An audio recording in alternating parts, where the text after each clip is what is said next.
We're joined now in studio by Texas State Representative Mihaela Plesa, who is the vice chair of the Texas House Democratic Caucus and one of the lawmakers who left Texas in order to block this vote. Congresswoman, thanks so much for joining us tonight. Thank you so much for having me. Well, first off, we just got to get your reaction to the governor ordering your arrest and actually suggesting to the Texas Rangers that they investigate any of you who've left the state for bribery.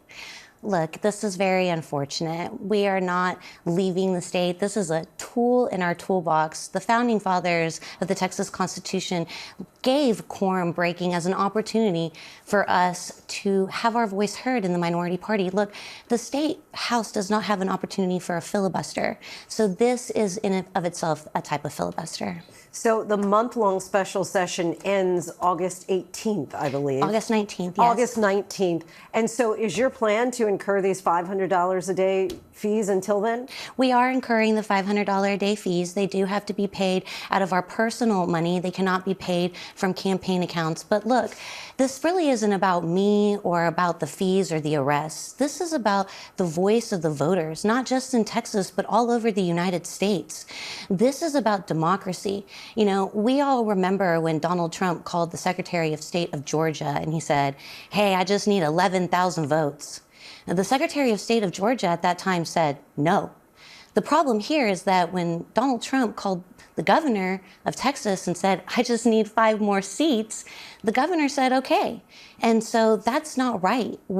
It's unprecedented to do mid-century redistricting, and that's what we're fighting for, the voice of the voters. So let's talk about what else might be missed, the other work that was supposed to take place during this special session with regard to the flooding that took place one month ago, in Texas, and the disaster relief that was supposed to be discussed.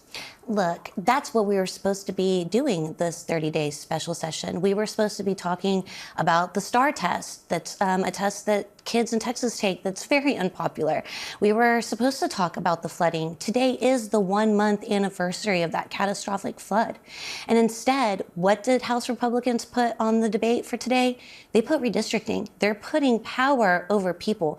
Look, we've had 9 hearings on redistricting. We've only had 2 on the floods. So we see what the priorities of the Texas Republican Party is. How do you think this is going to all end ultimately? Well, I hope that the voters will have their voice. I hope that we draw fair maps. I hope that we don't bend the knee to Donald Trump at his whim. And I hope that we do redistricting when we're supposed to do it, after a decade census. Congresswoman, we thank you so much for your time. Really appreciate you joining us. Thank you so much for having me.